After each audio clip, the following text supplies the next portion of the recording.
speaker. We are very pleased to have Ben Jones today from the University of Nottingham, where he's an associate professor in the Department of Architecture and the Built Environment. And Ben is a real specialist in measurement and modeling approaches to the indoor environment, and both to inform policies to create low carbon and healthy building stocks. So energy, ventilation, how do you do that? Efficiency and its relationship with indoor air quality, occupant health. And as many of us, he's been entrained in the whole COVID research over the last few years. So without further ado, Ben, if you could share your screen.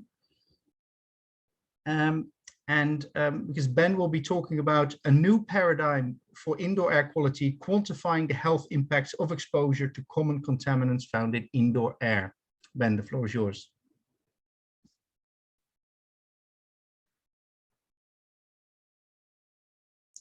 You're still on mute. Thank you very much. Yeah, I was looking for the unmute button. It's well hidden. But sorted now. Great. Well, thanks for the introduction. Thank you everybody for joining me here today. It's really nice to have so many people here. Just before I start, I want to acknowledge a lot of people. Firstly, to those I work with on AirPods and Impeccable, but the people on the left have supervised this work. The people on the right of the screen are my sanity checkers and my sponsors. So Gilberto Morantes Quintana comes to us from Venezuela, who has been working on this now for 2 years solid. And if ever there was a time to do a PhD, a pandemic is probably a pretty good time to obsess over something with not too many other personal distractions. The University of Nottingham has funded this to a tune of over £100,000, and the CIPSI has also partly funded this work too. So I'm very grateful to them. So 5 phases to the talk. I'm going to talk about contaminants so that we agree what I'm talking about. And then I'm going to ask, what do we want to know? I'm going to talk about existing metrics that we use to quantify indoor air quality, the quality of indoor air, quality being the defining word here. And then I'm going to talk about how we might consider health and harm before proposing some health-based metrics. So some of you may have seen this before. It's commonly used this, certainly use it with my students. And if you consider 2 people in the same space with some contaminant present, and it's perfectly mixed, and the people are very different people, 8 years old, say, running around like a crazy thing, and then somebody who's more advanced in years and taking it a little easier, maybe sat down watching television, but they're both exposed to the same contaminant, but which person is harmed the most? I'll ask you to consider that as we go along, and then we'll talk about what might be the answer. So contaminants then.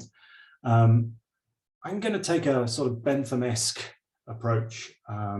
Bentham's outlook was that we try to do the greatest good to the greatest number of people. So in terms of buildings, that generally means looking at houses first. It's where we spend most of our time on average. And of course, if you're vulnerable, then it's where you spend even more of your time. So that matters even more.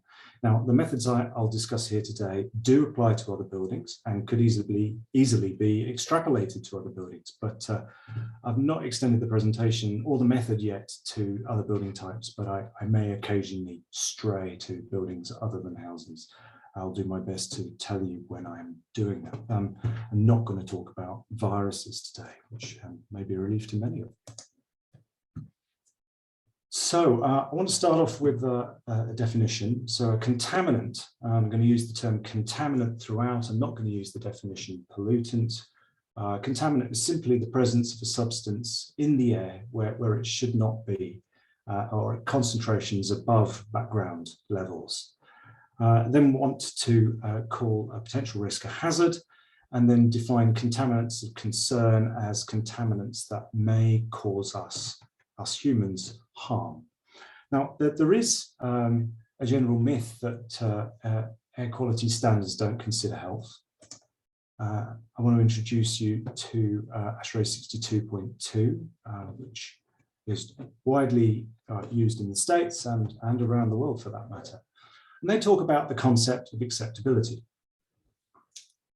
Now, some people are unhappy with that term acceptable, but actually I quite like the term acceptable because it's a malleable term. Anyway, acceptable indoor air quality is defined by ASHRAE as air towards which a substantial majority of occupants express no dissatisfaction with respect to odor and sensory irritation, and in which there are not likely to be contaminants at concentrations that are known to pose a health risk. Now, it's quite a flexible definition. It allows the definition to be retained as evidence changes, which is quite a handy thing. So as the standard 62.2 is released every couple of years, and this is you can see the picture here, so 2016, well, it's been surpassed at least twice since then. So the definition still holds. So what do we expect contaminants to do in the indoor air? Well, firstly, they're going to be released, but not all of them will be released. Some will come from the outside, so via infiltration through gaps and cracks in the facade that we haven't designed, through natural ventilation. They might come through an air handling unit here. If it comes through natural ventilation, you wouldn't expect any attenuation in their concentration. If they're particulates and they come in through gaps and cracks, you would expect them to be reduced slightly. There is a slight filtration effect of air leakage paths. And then if you, of course, have an air handling unit here at the top, then you have the ability to add a filter to that. But there are also filtration devices which can filter in situ. Now, once the contaminant is released in the space, it may simply do nothing. It may be inert, it may react with nothing, it may not deposit, it may just hang around in the air, in which case it will be diluted by outdoor air as it comes in. But if it is volatile, for example, it might change its phase. It might react, in which case you might need a catalyst like ozone, and so it will change from one thing into another. So if your sensor starts to show a decrease in the contaminant you're interested in, but it's actually reacting, it might change into something else. You'll need a different sensor to maintain an understanding of its presence. And then it may coagulate. Some particles just sticky and join together and then will fall out as suspension. Particulate matter and aerosols will deposit on surfaces around the room, but they may also be resuspended. For example, dust on a floor may be resuspended as you open a door, and the pumping action of that door pushes the dust back into the air. Air handling units are not common in houses, but exhaust systems are. In the UK, we generally have them in the kitchen. We generally have them in the bathroom. And over time, we would expect the concentration of a contaminant to increase. And eventually, given enough time, and this plot shows conditions that are completely steady, we would expect the concentrations then to reach a steady state concentration. Now, the ubiquity of that steady state concentration is dependent on the type of contaminant. So, for example, an inert contaminant like carbon dioxide, the steady state concentration will be the same in any environment if the emission rate is the same. However, another contaminant like particulate matter, the steady state concentration is then volume dependent. And we often use this steady state concentration here to infer things. We might infer a ventilation rate from a carbon dioxide concentration, although that is hugely problematic. Often we're not at that steady state concentration, and we don't know if we're not at that steady state concentration, we don't then know how far up this curve we may be. And there are other factors that would affect our ability to infer one thing from another. The other thing with carbon dioxide, of course, is this emission rate here. So all contaminants will be dependent on their concentration outside. The starting concentration, so if the room is clear, that's great, and it shows why it's important to flush rooms out before we start using them or between sessions of use.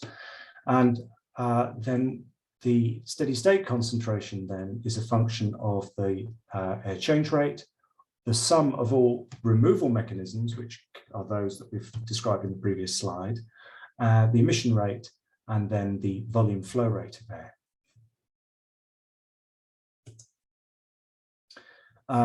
The decay back down to a background concentration is then dependent on an air change rate. So the time taken to reach the steady state is volume dependent. So the higher the volume, the longer it will take to reach a steady state, which is an advantage of having a big space. If, for example, you have a classroom and you've got an hour's lunch break, you want to set an air change rate or an equivalent air change rate to get your contaminants back down to an acceptable concentration before you start the next session. So you specify a volume flow rate to reach a steady state concentration and an air change rate to decay back down to background levels. Now, the difference between the two is the units. An air change rate is normalized by the space volume, whereas a volume flow rate has units of meters cubed per second. Now, when we measure contaminants indoors, the distribution of those contaminants over time is best modeled by a log normal distribution. And there's a really nice proof by Wayne Ott in his 1990 paper here.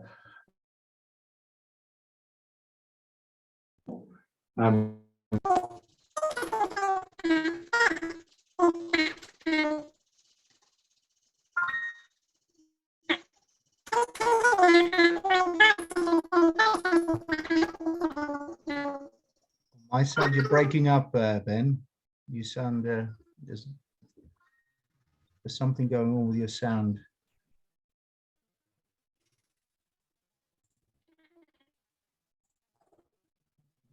Let's see.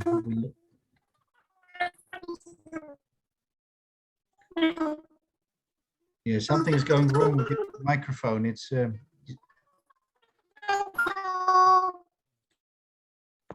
that one, does that make any difference? oh yeah, that's much better. That is great. Switch microphone. There we go. All right. There's always Brilliant. an engineering workaround.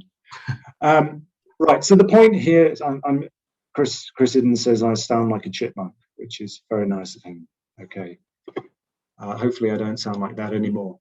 Right. So log normal distributions. When you measure contaminants over a period of time, and if you were to model them in a histogram, you would find that they would be log normally distributed. Now, the point I'm telling you this is because a really poor representation of log normality is a mean average. But what you're going to see is that mean averages are used an awful lot in indoor air quality metrics. And I'm highlighting that for them to have any meaning, that's inappropriate. Another thing that's worth highlighting is just how hard it is to measure indoor air quality or to measure contaminants in an indoor environment. Really, really hard. Getting access to an indoor environment, making sure your equipment performs, making sure it's not disturbed, making sure it's placed in a location that actually has some meaning, and then trading off between your sampling frequency and the meager space on your SD card, on your memory card. So there's always a trade-off between those things. There's also a trade-off between expense and accuracy. So, you know, this little device here is a side pack. It measures PM 2.5. It measures other size fractions too. It costs about £3,500.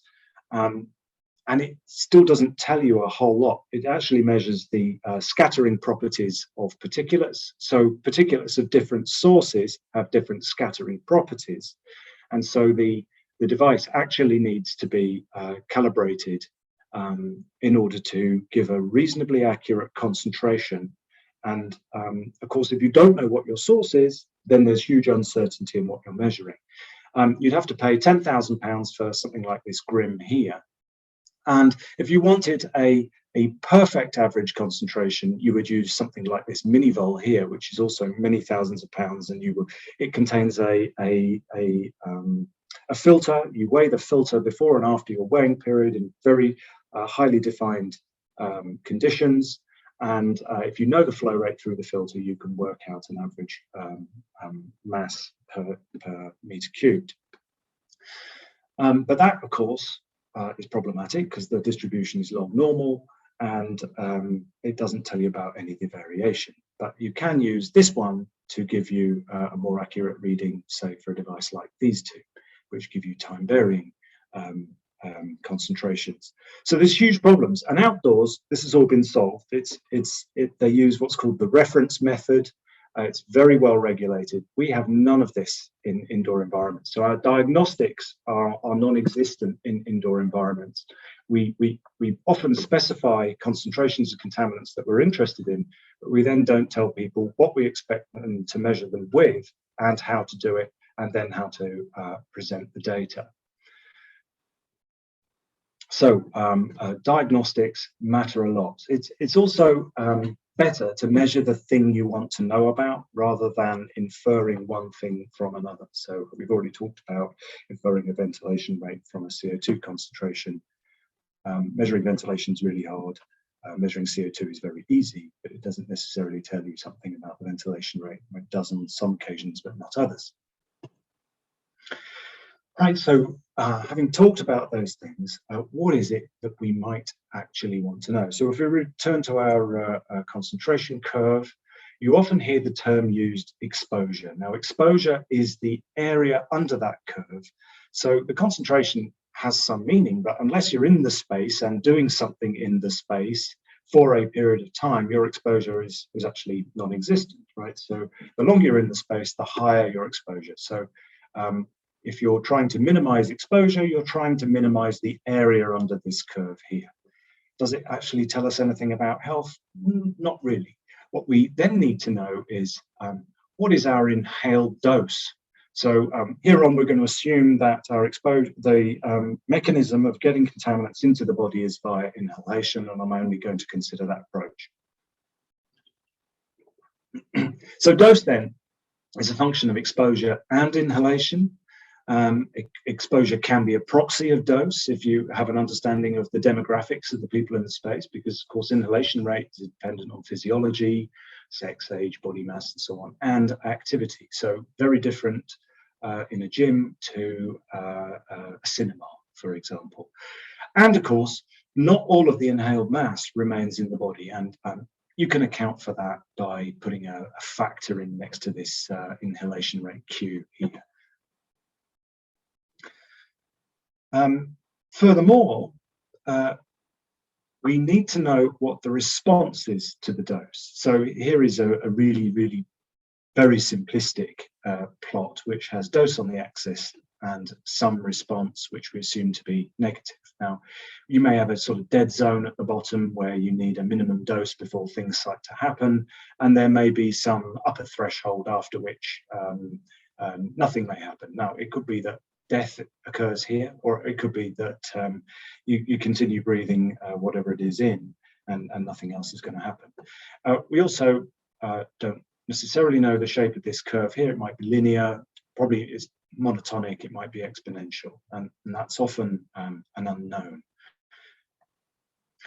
The other thing to mention is, and it's very, very important, is that this relationship is different for different people and at different stages in their life. Now, I'm interested in populations of people and making the biggest difference on the greatest number of people, which is why we're looking at houses, why we're looking at populations. So the dose responses that we have used here at Nottingham are indicative of a population and not for different people. And of course, if you're old or young, you'll have a different curve. If you smoke or if you have existing health problems, that will change too.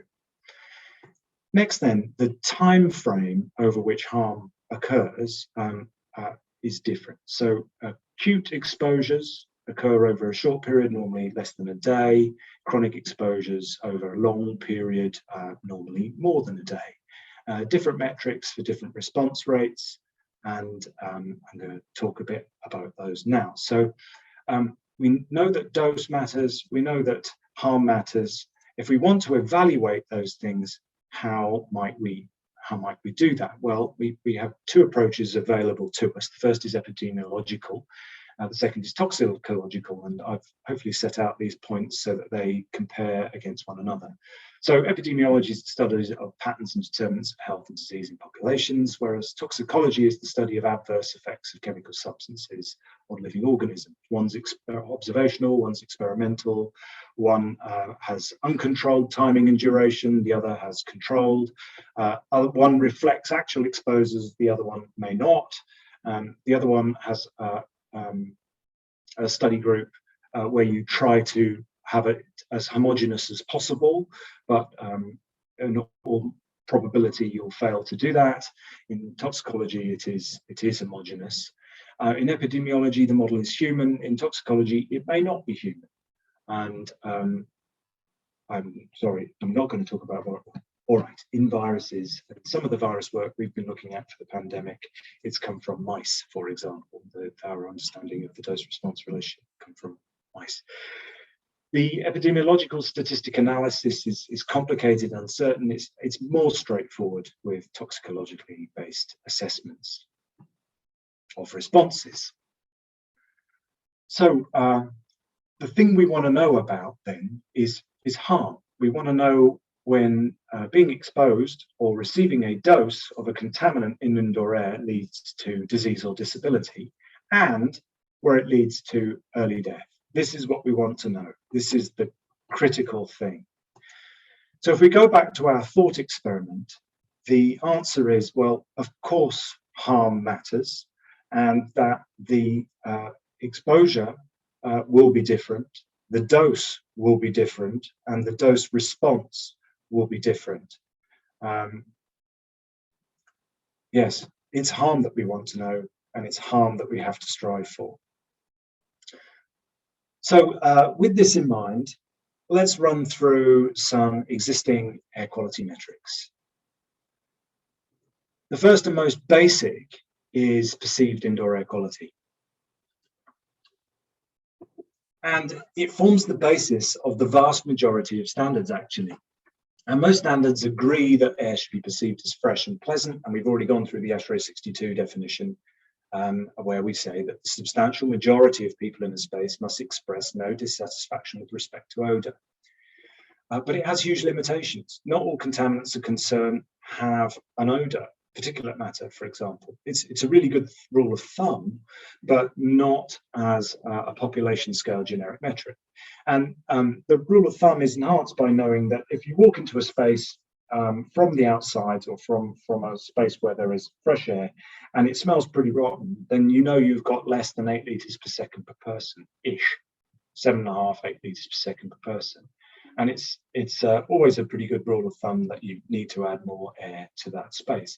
I'm just going to deviate off from houses for a moment, just to illustrate that how much we are still on an olfactory paradigm. So this comes from Andy Pasili's 2006 paper, What We Think We Know About Ventilation, where he identifies how they came up with the common 10 litres per second per person volume flow rate, which is required in many, many buildings from offices through to lecture theatres, where they said that they started off with the 7.5 litres per second per person for body odour, and then increased it to 10 to account for contaminants other than bioeffluents, such as building materials and furnishings.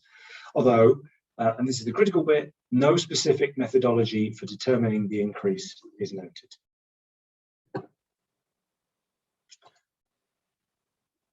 Next up, rating systems, and although not for homes, the WELL standard is an example of this. A rating system might be a tick box approach which enables you to identify properties of a building that are known to affect indoor air quality directly.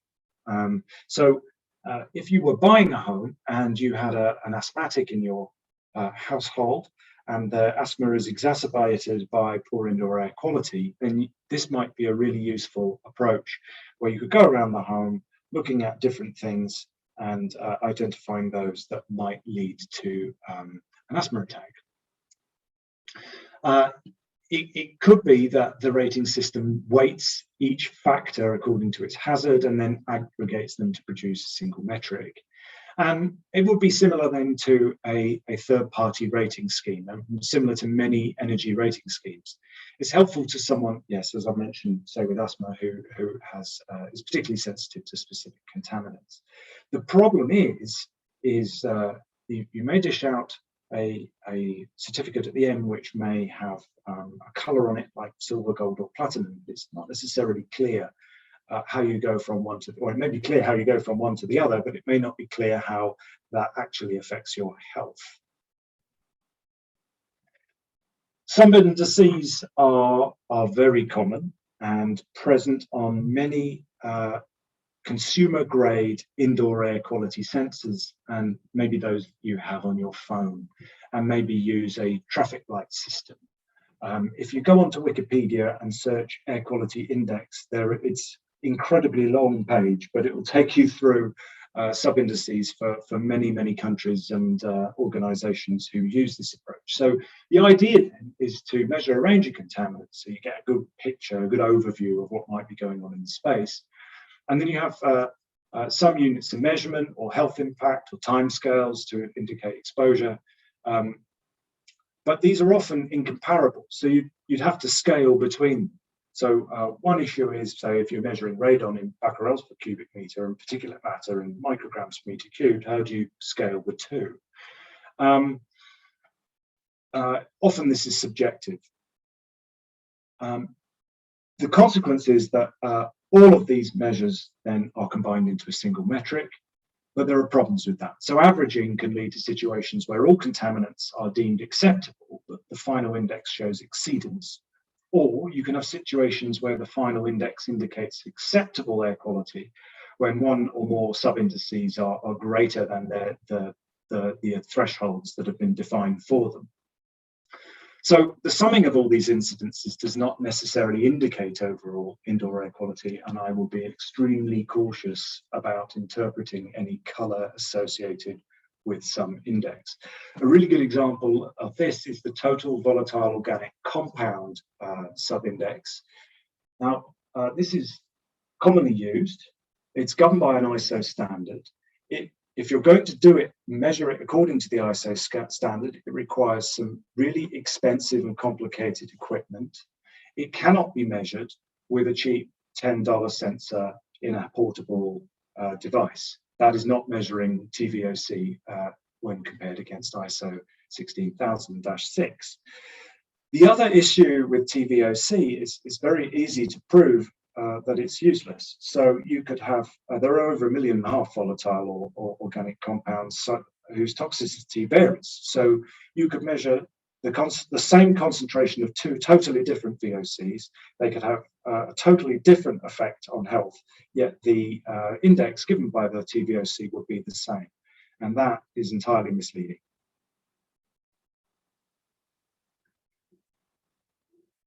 So you may have gathered I'm not a fan of TVOC. Another metric that's often used is a threshold or exposure limit value. These often come from occupational environments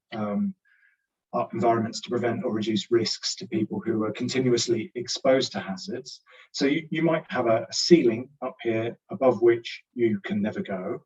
And if it does go above there, then you would expect the employees to leave. Or you might measure a concentration and then divide it by that ceiling, and that will give you a number where if you are approaching unity, you're getting it to be a problem. If you pass unity, then you've passed the problem and you need to do something very serious about it. Or you might average it over time here. And we've already talked about the problems with mean averages. Threshold limit values are often used. They're used, for example, here, and I'm just going to look at PM 2.5. So these are particulate matter with a diameter of 2.5 micrometers or less. WHO now gives 15 micrograms per meter cube per day. So that's an acute exposure, and a mean chronic exposure of 5 micrograms per meter cube per year. The US National Ambient Air Quality Standards give 35 and 12 micrograms per meter cube, respectively. And the Well Buildings standard, I haven't checked it recently, I'll check the most recent version, but it used to give 15 micrograms per cubic meter. But it did at least give some limited, although flawed, diagnostics, where it says it should be measured at least once per hour at a resolution of 10 micrograms per cubic meter or finer. The problem with the diagnostics, of course, is the precision of the resolution. which means you can be quite a long way either side of the threshold. The point to make here is that these are not necessarily based on acceptable level of harm, but these will be a political consideration and are on a statistical agreement of the data. They'll be based on a function of those. And of course, if you're operating in a country where all three of these might be available to you, which one do you believe? Which one do you trust? In the UK, we have a lot of threshold limits. Carbon monoxide is, of course, very appropriate in the acute setting. And there are really good ways of measuring that. You don't even need a particularly good sensor. You just need one of these black spots that turns black as there is a problem. Nitrogen dioxide is given in both acute and chronic, as is formaldehyde, and the dreaded TVOC is there as well. Yes, this is from the latest approved document F that came out just a few weeks ago. There's some interesting notes that are worth reading here. I would disagree with note 3, which talks about how it might be used. TVOC might be used, that is. There are no diagnostics. Lists are often available in standards, be they for houses or other environments, which makes them completely unenforceable. And you often find, even in the academic community, that a lot of people have their favorite contaminant, and so promote that. And I don't think that's particularly helpful, because that doesn't help us with harm. And if you're an engineer looking at this, you start to think, gosh, where do I start? Which sensor do I buy first? Where should I put them? How should they be addressed? Do I need sensors, filters? How do I maintain them? How much is that going to cost?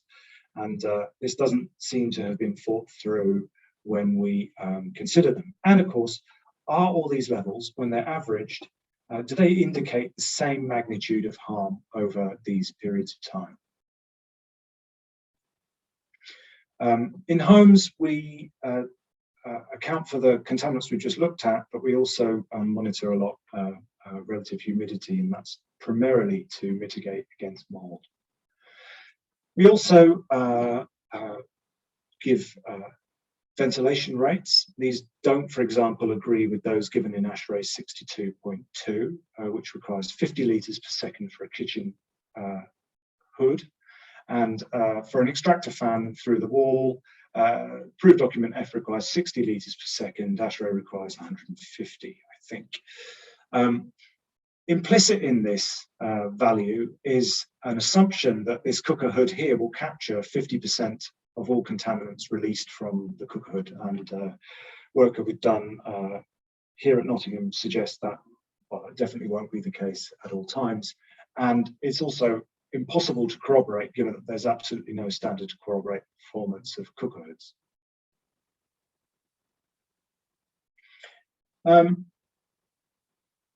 Another issue with diagnostics of threshold limit values that's worth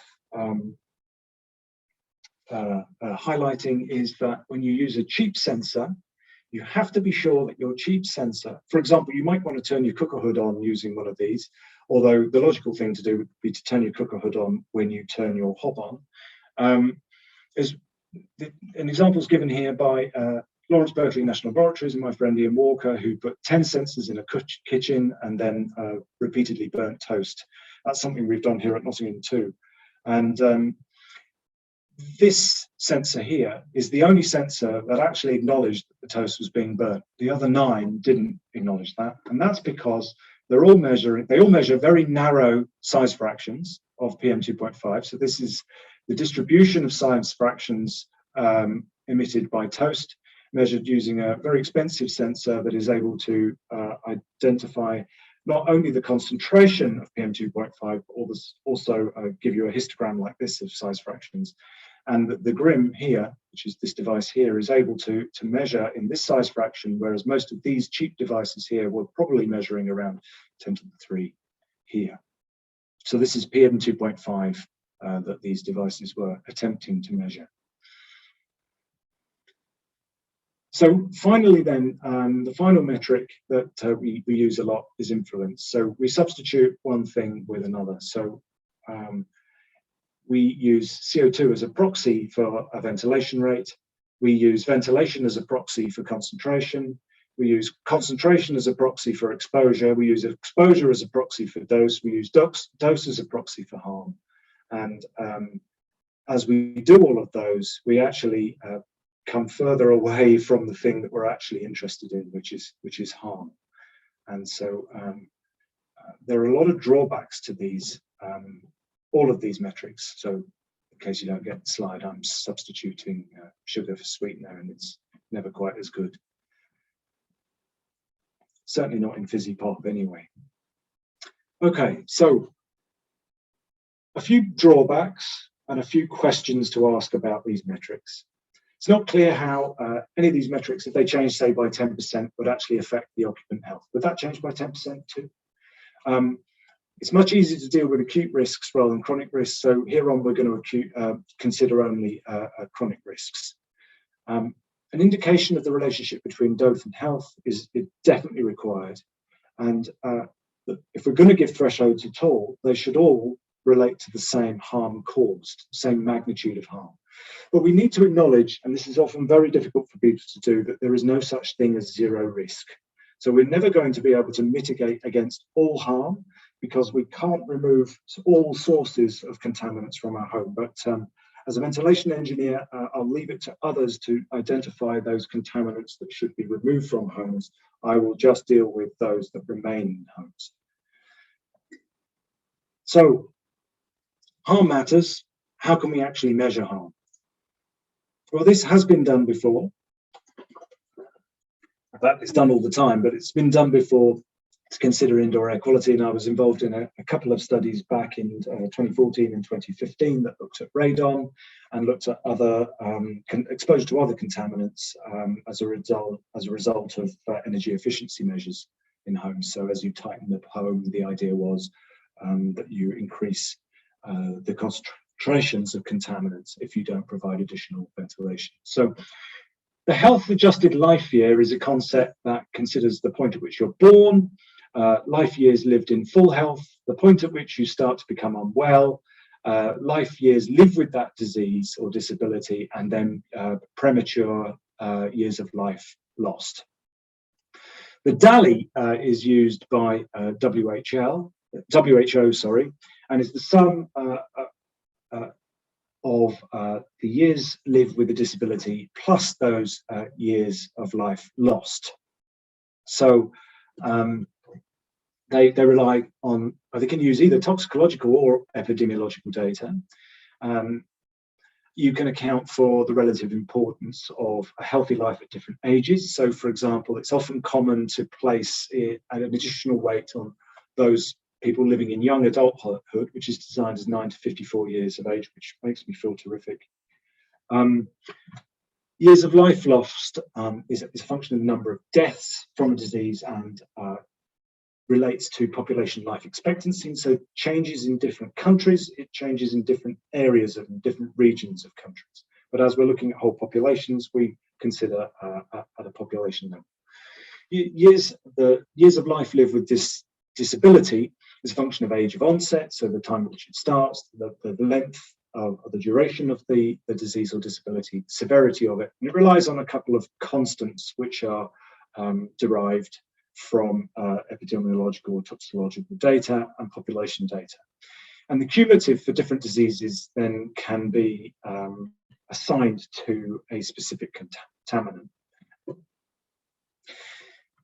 Quality adjusted life years are often used by health services. They're used by our National Health Service. They're also used by the National Health Service of the Netherlands and Thailand, and considers the life years lived in full health and the life years lived with a disease. So its aim then is to increase this clear area in the rectangle and remove both the light blue and dark blue colours from this.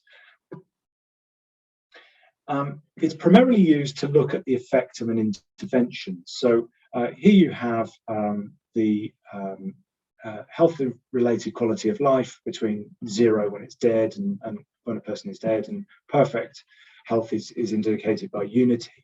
And here you have some duration, a death that occurs here, and there's no intervention here. But whatever the condition is, there's some intervention, and the intervention occurs early, and it not only prolongs the period of time without disability, but it also increases the area under the curve and increases the life lived. So you can see that there's a clear reward for using whatever this intervention is. Now, you can put a cost on that. In fact, you can put a cost on both QALYs and DALYs, and that often becomes very interesting to policymakers. So then, just to quantify the difference between the two, QALY is interested in life lived, DALY is interested in life and death.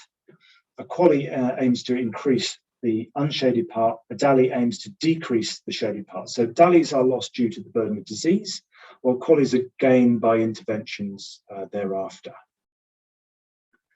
Now, I'm not going to talk any further today, time constraints, and because I personally haven't done any work using QALY. Oh, I actually recently, my 2015 paper with Ian Hamilton did look at QALYs, but I want to now use DALYs to investigate indoor air quality, and draw your attention to this work that was done by Max Sherman and Jenny Logue in 2011 at the Lawrence Berkeley National Laboratory. So here on the y-axis, you have disability adjusted life years lost per 100,000 persons of population, and it's a logarithmic, a log 10 scale x-axis. So each point north is 10 times worse than the one below.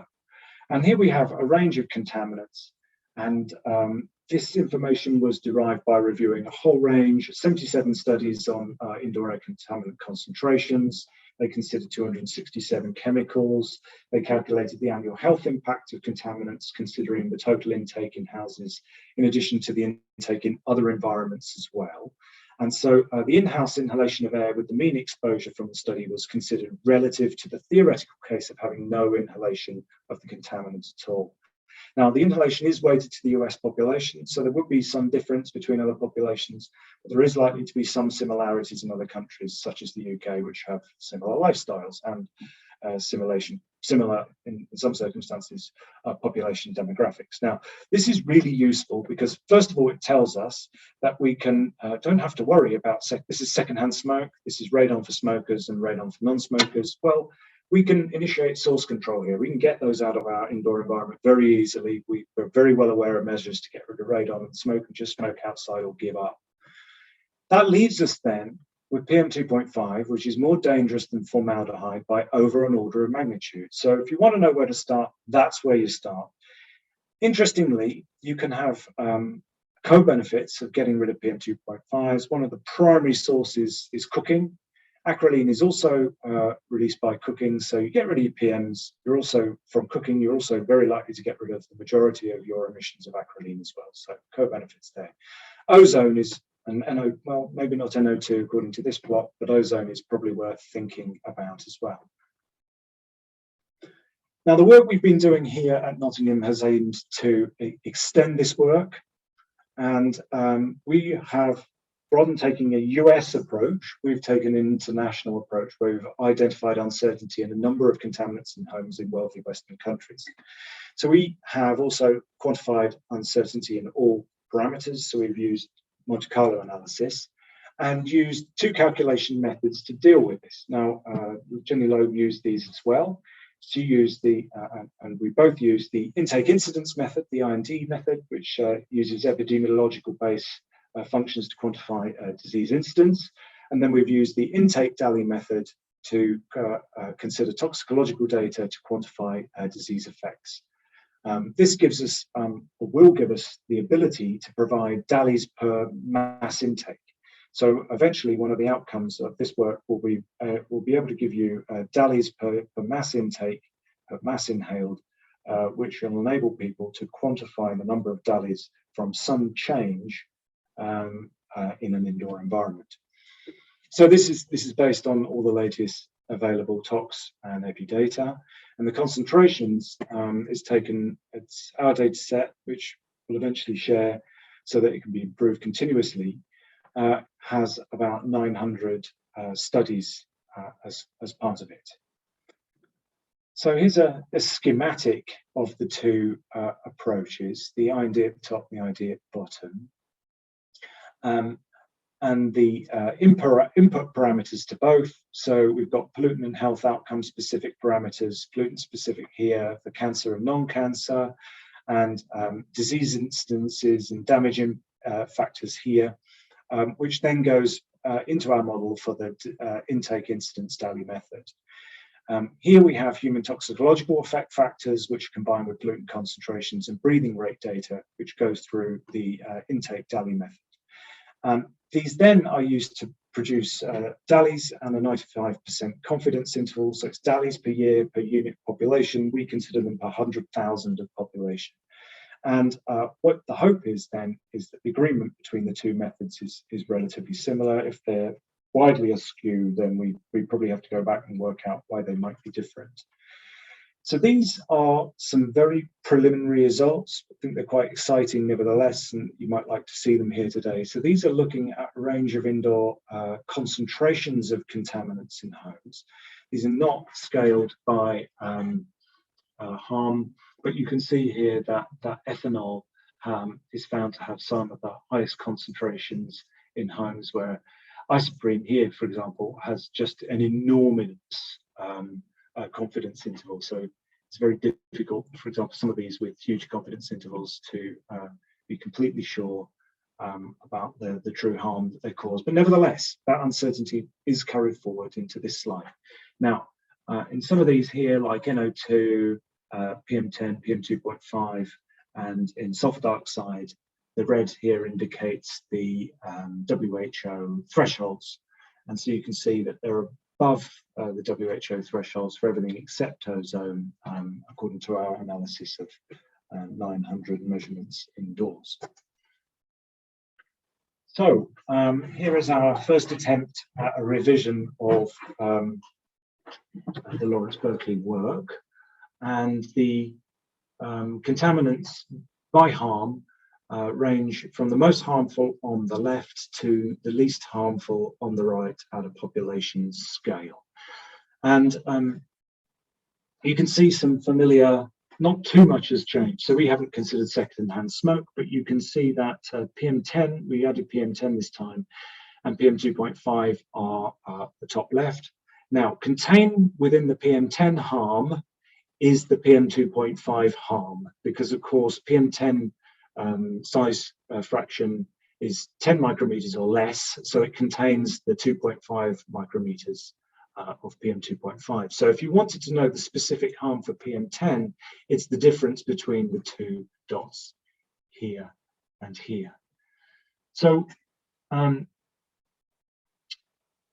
it's probably PM2.5 then that we need to give most attention to. It's not quite an order of magnitude more harmful than formaldehyde, but it is almost an order of magnitude more harmful than ozone, and definitely an order of magnitude more harmful than nitrogen dioxide.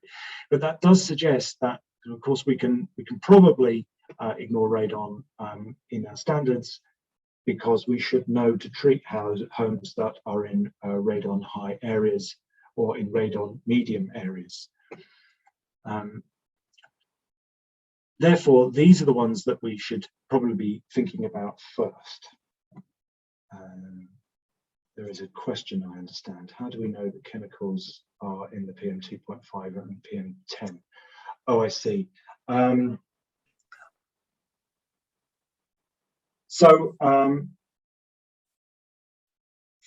the epidemiological data, we only have what is trapped on a sensor or measured by a sensor.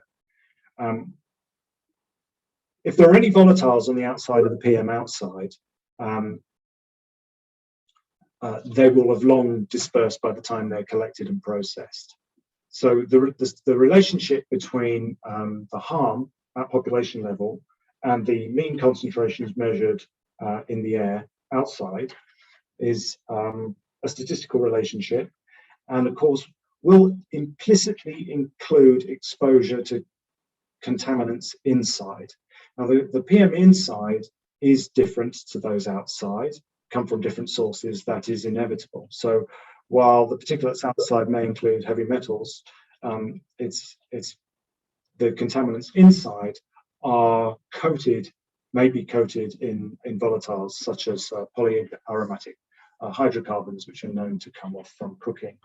So in our discussions, it may well be that some of those pollutants outside are more dangerous because there are co-existing contaminants, but if we cannot differentiate them, we have considered PM2.5 as a whole, and chemical analysis is not taken into account at the moment, but the method will allow us to do that in the future, subject to funding. I hope that's the best I can answer your question at the moment. All right, so I've got 7 minutes left. I'm going to try and round up. What do we do with this? So this is very useful for saying which contaminants we should focus on first, because if we get these down, the small changes in a lot of homes, there's 20 million homes in England, 26 million in the UK, means big changes at population scale. And one of the things we're doing as part of the Impeccable project is we're looking to quantify the harm reduction in persuading people to use a cooker hood when they cook. So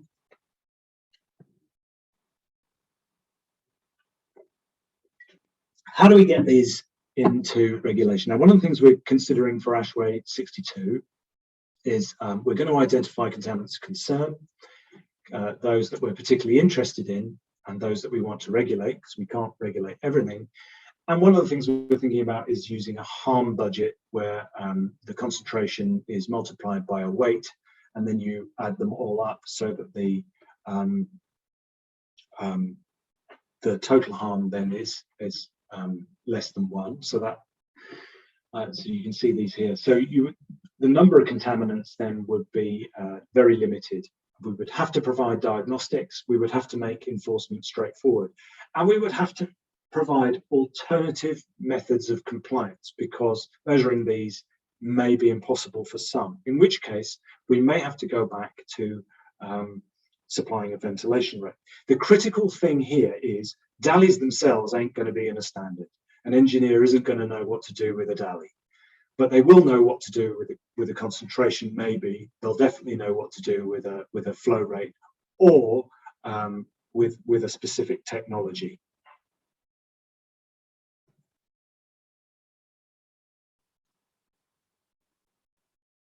So our work next, what do we do next? Well, I've already talked about trying to get this in into ASHRAE 62. It does help that Max Sherman is leading the ASHRAE 62.2 Air Quality Working Party, and this work is being fed directly into it. So we are expecting, really hoping that this is going to be in an ASHRAE 62.2 standard in the very near future.